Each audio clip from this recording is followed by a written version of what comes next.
The Baltimore Washington Metropolitan area is adding several new lines of transportation.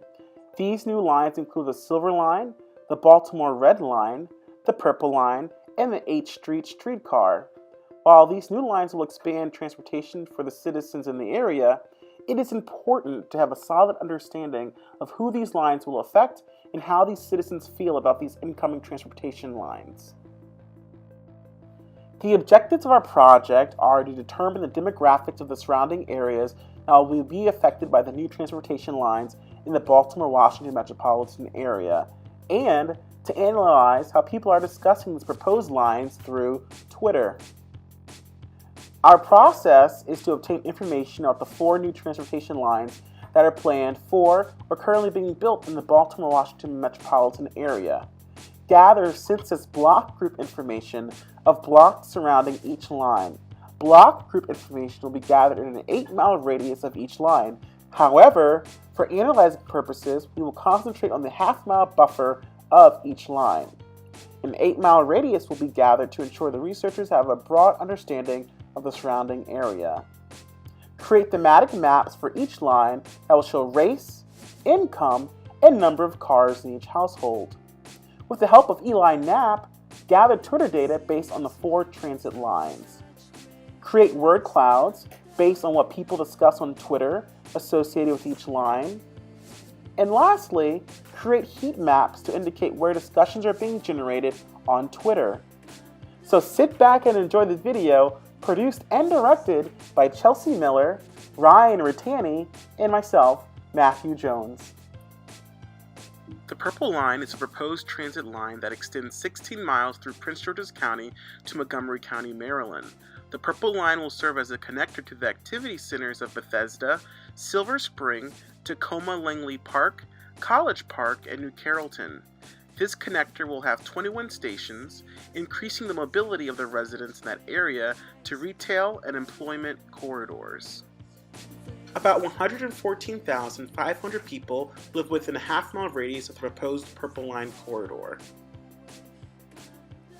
The average annual household income is $77,530, and about 12% of the residents are considered to be below the poverty line. 47% of the residents identify as white, 29% identify as black, and 27% identify as Hispanic. 16% do not own a car, while 38% of the residents own 1 car. 73% of workers within the buffer travel less than 45 minutes to work. The Baltimore Red Line will run east to west, spanning 14.1 miles. The Red Line will connect Woodlawn, Edmondson Village, West Baltimore, Downtown Baltimore, Harbor East, Fells Point, Canton, and Johns Hopkins Medical Campus. Residents will benefit from the Red Line's connectivity between already existing transit systems such as MARC commuter services, Metro, light rail, and local bus routes.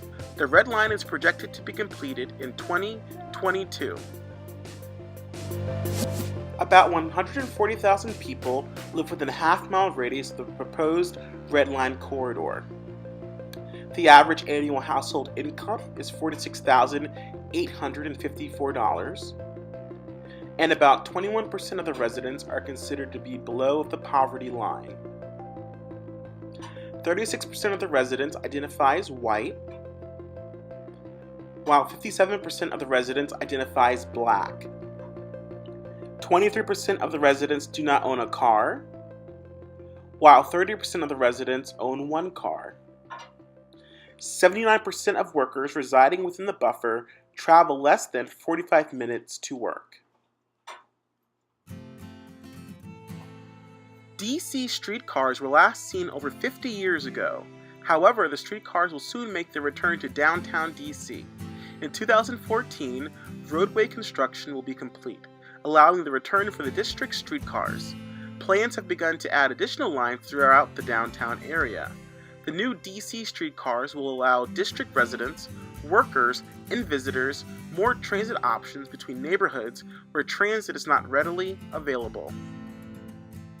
About 50,000 residents are found within a half-mile buffer of the H Street streetcar corridor. The average annual household income is $68,660.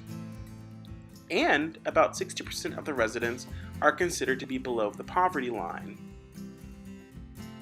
40% of the residents identify as white, while 51% of the residents identify as black. 32% of the residents do not own a car, while 40% of the residents own one car. 84% of workers residing within the buffer travel less than 45 minutes to work. The Silver Line is a 23-mile extension off the already existing Metro Rail system. The Washington Metropolitan Area Transit Authority will operate the new line, which will run from East Falls Church to Washington Dulles International Airport to Ashburn, Virginia. The implementation of the Silver Line will be in 2 phases. Phase 1 will serve Tysons, Reston, and the Herndon area, the 2 largest employment centers in Virginia. Phase 2 will connect the Silver Line to the Dulles International Airport and eastward to Loudoun County. Phase 1 is near completion, while Phase 2 construction will begin in the spring of 2014. Over 130,000 residents are found within a half-mile buffer of the Silver Line. The average annual household income is $117,871. And about 4% of the residents are considered to be below the poverty line. 75% of the residents identify as white, while 4% of the residents identify as black. 6% of the households do not own a car, while 30% of the households own one car. 84% of the workers residing within the buffer travel less than 45 minutes to work. According to the Pew Research Center, 19% of online users are active Twitter users. Those using Twitter are young adults aged 18 to 29, minorities, and those living in urban centers. Of the approximate 26,000 tweets received during collection, 333 were related to the research question.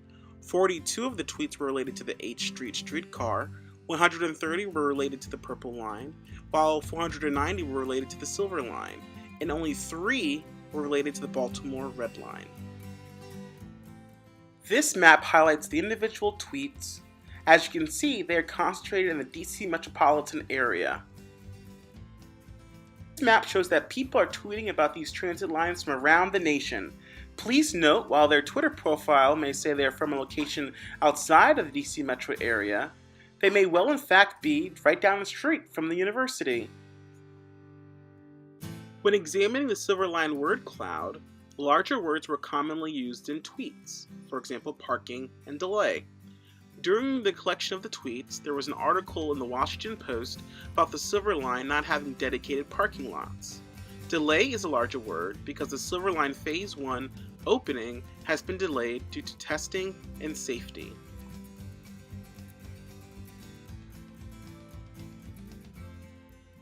Ticketing and February are larger on the H Street streetcar word cloud because the DC Department of Transportation has begun giving warning tickets to cars parked on the guideway of the streetcar in anticipation of service beginning in February. The Purple Line word cloud has some uncommon words like shrimp-like, endangered, crustacean, and amphipod. This can be attributed to the discovery of an endangered shrimp-like organism found in Rock Creek, around the area in which the Purple Line would travel.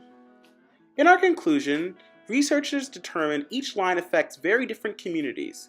For example, the Silver Line appears to affect predominantly white affluent residents, while the Baltimore Red Line will affect low-income minorities. This is important to note, as displacement may occur as a result of the construction of the lines. Additionally, the Silver Line is near completion, while the Red Line has yet to begin construction. The addition of the Purple Line will affect many low-income communities around Tacoma Langley Park. Based on Twitter data, there seems to be support for the Silver Line. However, with all lines, Twitter users express their disdain for delayed construction. While the researchers were able to obtain information about who will be most affected by the proposed lines, it was not possible to accurately gauge public opinion of the proposed lines based on Twitter data. Researchers were able to collect data from the U.S. Census to determine the population that will be affected, as well as create a map showing the user-defined spatial location of each of the related tweets. Limitations to the research included the short amount of time to collect Twitter data.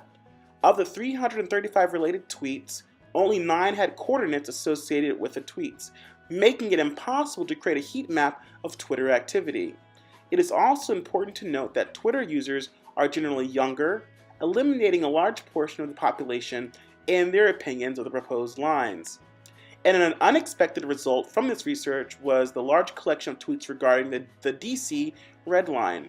While the data was not used for this project, it would provide data for a future research project involving the public opinion of the DC red line. The use of Twitter as a planning technology opens many opportunities and possibilities for planners working on the proposed lines.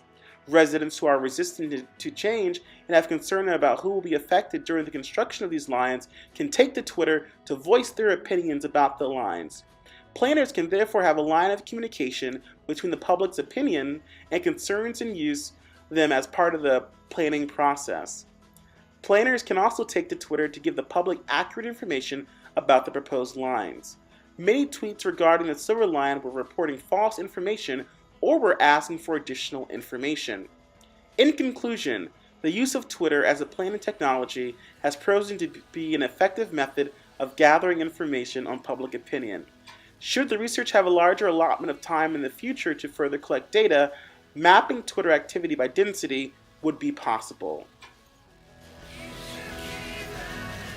Maryland, we're all behind you. Raise high the black and gold, for there is nothing half so glorious as to see our team victorious. We got the team boys, we got the scheme boys, so keep on fighting, don't give in.